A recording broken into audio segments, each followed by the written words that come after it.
Prime Minister Mark Carney has announced a new federal agency with a $13 billion budget aimed at affordable housing. It's called Build Canada Homes. And here's what it actually means and what I personally think about.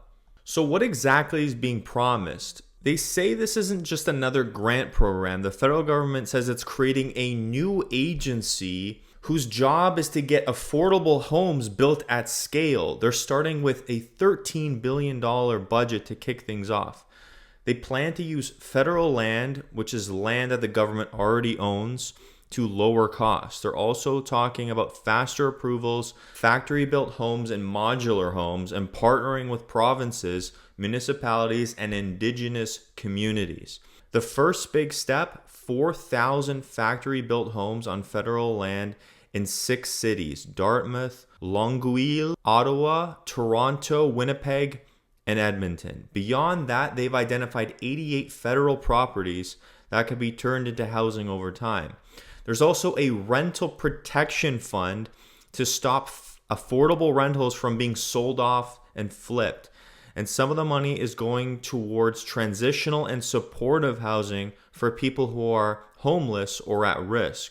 The idea from them is to leverage public land and government funding while private builders bring construction capacity, supply chain, and financing.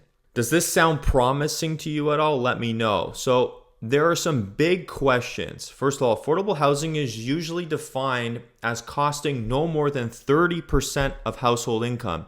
In Toronto and Vancouver, that's still a lot of money. So how affordable will these homes actually be? Another issue is the speed of building homes. Even with incentives and faster approvals, construction takes time. It's not like, just pop a house up overnight and it's done. Modular homes can help, but it's still a long process. There's also the role of private developers. Partnerships can work, but if the affordability rules are weak, taxpayers might end up subsidizing projects that are only slightly below market values. And of course, $13 billion, that's a massive amount of money.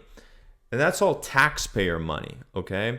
Canada needs tens of thousands of more homes, okay? For this phase is only 4,000 homes. It's a start, okay? I'll give them that, but it's nowhere near enough to close the gap by itself.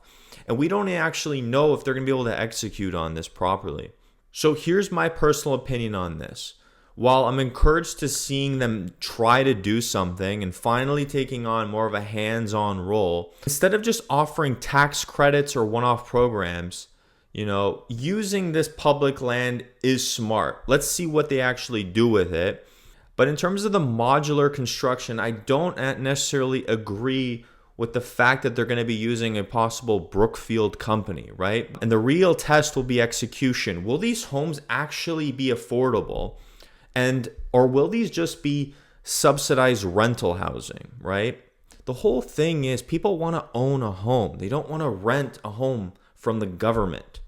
We want to buy our own home, pay it off, and then it's ours. It's our home. It's our land. People don't want to rent housing from the government forever. Maybe some people do, but I think most people would rather own it, right? It's their property. If you rent something from the government forever, the government will still own it.